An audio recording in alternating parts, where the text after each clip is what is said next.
अब मुझे करीब से देखिए। मैं पूरी दरिया दिली के साथ बना हूं। मेरे सामने का हिस्सा वास्तुशिल्प कला का अनूठा नमूना है। मेरी बेल बूटेदार सजावटें और तराशे गए दीवार गिर देखने में एल्प्स की इमारतों जैसे लगते हैं। मेरी छत पर बुर्ज बने हुए हैं और बरामदे के ऊपर पगोड़ा है जिसमें सरदोजी का काम किया गया है। मेरी गिनती शिमला की प्रसिद्ध इमारतों में होती है। किसी ने मुझे सिरमौरी ब्रॉक शैली का अद्भुत रूप बताते हुए मेरी और मुझे बनाने वालों की उत्तम प्रशंसा भी की।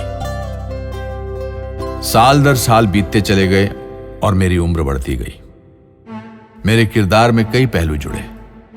दोनों विश्व युद्धों के दौरान सिरमौर के राजाओं ने अंग्रेजी सरकार के सैनिकों के लिए मेरे उपयोग की अनुमति दे दी।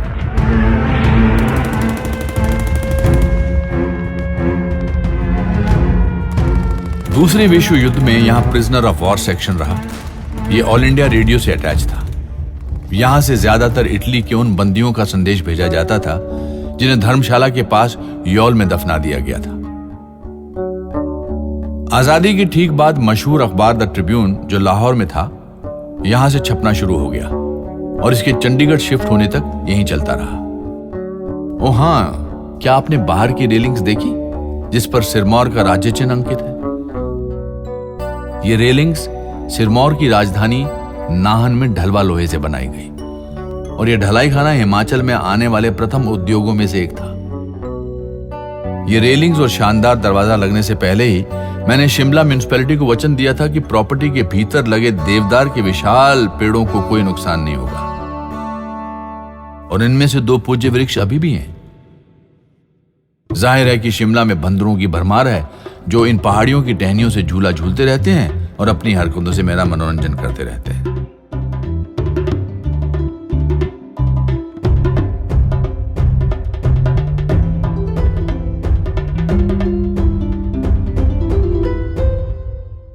भारत की आजादी के ठीक पहले मुझे दरभंगा महाराजा के हाथों सौंप दिया गया।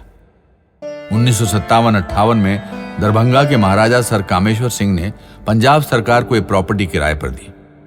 शुरू में पंजाब सरकार की कई विंग्स और बाद में हिमाचल की पुलिस कई वर्षों तक यहां रही। शिमला इतना भव्य था कि हिल स्टेशंस की क्वीन कहलाता था। मेरे सामने वाली सड़क के उस पार टेलीफोन एक्सचेंज है और टेलीग्राफ ऑफिस है।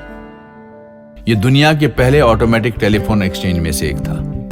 पास ही में YWCA है और इस जगह पर कभी मौसम विज्ञान का कार्यालय था।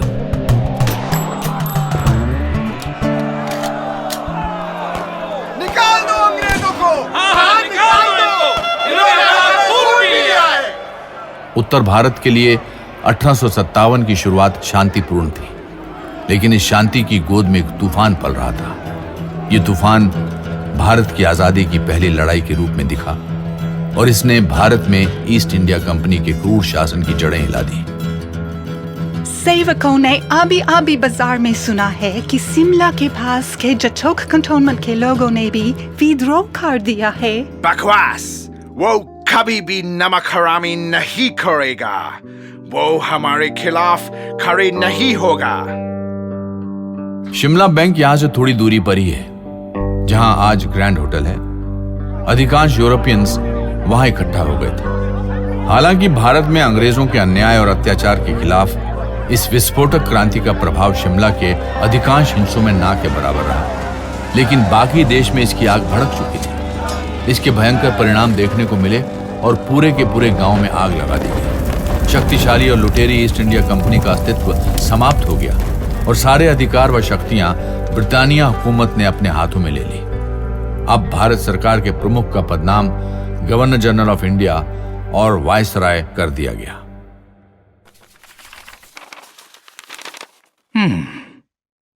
मुझको लगता है कि भारत का secretary of state sir Charles Wood Shimla को समर कैपिटल बनाने को मान जाएगा। I cannot stand the heat। और मैं भारत में इसको काफी झेल चुका है।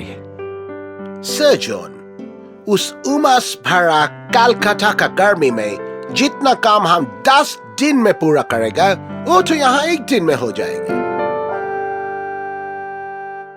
1864 में सर जॉन लॉरेंस के वायसराय बनने के बाद शिमला शहर आधिकारिक रूप से भारत की ग्रीष्मकालीन राजधानी बन गया। हालांकि इसे समर कैपिटल का नाम तो दिया गया, लेकिन वर्ष के अधिकांश समय सरकारी कामकाज यहीं से होता था और फिर जाड़े के महीनों में शिमला से कोसों दूर कलकत्ता चला जाता था और उसके बाद नई दिल्ली। ये गांव शक्ति का केंद्र बन गया था। वायसराय के शिमला के थंडर क्लाउड हाउस से धरती पर मनुष्य की आबादी के 5वें हिस्से पर शासन चला करता था। क्या कोई लड़ाई चल रही है बाबा? इतने सारे लोग हाथियों और घोड़ों पर बड़े बड़े बक्से लाद कर कहाँ ले जा रहे हैं? वो बस भारत सरकार की फाइल्स और पेपर्स कलकत्ता से शिमला और शिमला से कलकत्ता ले जा रहे हैं। ओह, क्या तुम्हें पता है कि जब भारत सरकार कोई फैसला लेना नहीं चाहती तो वो क्या करती है? क्या करती है बाबा? फाइल पर एक टिप्पणी कर दी जाती है। कलकत्ता में चर्चा करें या शिमला में चर्चा करें, और इस तरह वर्षों बीत जाते हैं। अच्छा। और तब तक उस अधिकारी के रिटायर होने या वापस इंग्लैंड जाने का समय हो जाता है। ओह, ऐसी बात। यदि आप कुछ बनना चाहते हैं तो शिमला जाइए। यदि आपको किसी से शादी करना है तो शिमला जाइए। ये ब्रिटिश एम्पायर के सबसे शानदार आउटपोस्ट है और वाइस रीगल लॉज का न्योता कभी भी मत ठुकराना। शिमला में अपनी तकदीर आजमाने वाले आकर्षक नवयुवकों का जमावड़ा लगता था। यहाँ ग्रास विडोज यानी कि अपने पति द्वारा छोड़ दी गई या पति से दूर रह रही ऐसी शादीशुदा औरतें आती थी जो मैदानों की तपती धूप और अपने पतियों दोनों से ही छुटकारा चाहती थी। फिशिंग फ्लीट के सदस्यों के रूप में अविवाहित ब्रिटिश नवयुवतियां पानी के जहाजों से यहाँ पतियों की तलाश में आती थी और उनकी यात्रा पहाड़ों के इन संकरे रास्तों के बीच आकर समाप्त हो जाती थी। वहां ब्लैक हार्ट्स नामक एक गुप्त क्लब था जिसके सदस्यों को ओपन रिलेशनशिप में रहने की छूट नहीं थी, लेकिन इसके उलट खुले संबंधों को कभी रोका नहीं जा सका। इस महीने पिकनिक, डांस, थिएट्रिकल्स आदि कई बार हुए और मैंने जमकर मजा किया। रडियार्ड किपलिंग ने शिमला से अपनी आंट को लिखे एक पत्र में यही बात कही। भविष्य के नामी लेखक और नोबेल पुरस्कार विजेता किपलिंग ने शहर के गौरवमयी वर्षों के बारे में लिखा। उन्होंने शिमला से साहित्य के कुछ अमर किरदार रचे, जैसे कि मिस हॉक्सबी। मिस हॉक्सबी असली जिंदगी से जुड़ी किरदार थी और इनमें साम जैसी धूर्तता, मर्दों जैसी तर्कशीलता, बच्चों जैसी निर्भीकता और औरतों का प्रिय चरित्र सभी मौजूद थे। रडियार्ड किपलिंग इस शहर से जुड़े बड़े साहित्यकारों में अकेले नहीं थे। समय के साथ इस सूची में कई बड़े नाम जुड़े, जिसमें नोबेल पुरस्कार विजेता और भारत के राष्ट्रगान के रचयिता रविंद्रनाथ टैगोर शामिल रहे। एम काय, इदरीस शाह, निर्मल वर्मा, कृष्णा सोबती, मोहन राकेश, भीष्म सानी और रस्किन बॉन्ड जैसे लेखकों और उपन्यासकारों का संबंध भी शिमला से रहा। एमेटर ड्रामेटिक क्लब के सदस्य पेशे से कलाकार हैं, ऑल्दो उनमें से कुछ शौकिया तौर पर सरकारी नौकरी में हैं। किसी भी प्रोफेशनल कंपनी के लिए शिमला में कोई गुंजाइश नहीं है, क्योंकि स्थानीय शौकिया कलाकार किराए पर थिएटर नहीं देने वाले। इसका कारण ये है कि वो हमेशा रिहर्सल करते रहते हैं और भूमिकाएं बदलते रहते हैं और उनमें प्रमुख भूमिकाओं को लेकर लगातार टकरार होता रहता है। 20वीं शताब्दी के शुरू में लेखक डोज ने शिमला के मशहूर एमेच्योर ड्रामेटिक क्लब के बारे में यही कहा था। वाइसरीगल लॉज के ही आर्किटेक्ट हेनरी अर्विन ने टाउन हॉल को भी डिजाइन किया था। गॉथिक शैली में निर्मित ये विशाल टाउन हॉल 1887 में बनकर तैयार हुआ। इस इमारत में गेडी थिएटर व क्लब के अलावा अन्य संस्थाएं भी थी। इस थिएटर में अनगिनत जानी मानी हस्तियों ने अपने कार्यक्रम प्रस्तुत किए और यहां से कई कलाकार अपने करियर में ऊंचाइयां छू चुके हैं। वाइसराय लॉर्ड लिटन ने वॉलपोल नामक नाटक लिखा। बॉय स्काउट मूवमेंट के संस्थापक रॉबर्ट बेडन पावल और रडियार्ड किपलिंग व मैरी मार्गरेट जैसे लेखक यहां अभिनय कर चुके हैं। कलाकार अमृता शेरगिल 7 वर्षों तक शिमला में रही। उन्होंने भी युवावस्था में यहां अभिनय किए।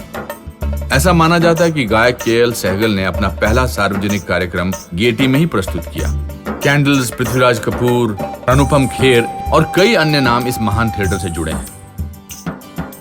2009 में इसका व्यापक रूप से रेनोवेशन किया गया और आज गेयटी थिएटर कॉम्प्लेक्स शिमला के सांस्कृतिक जीवन का केंद्र है।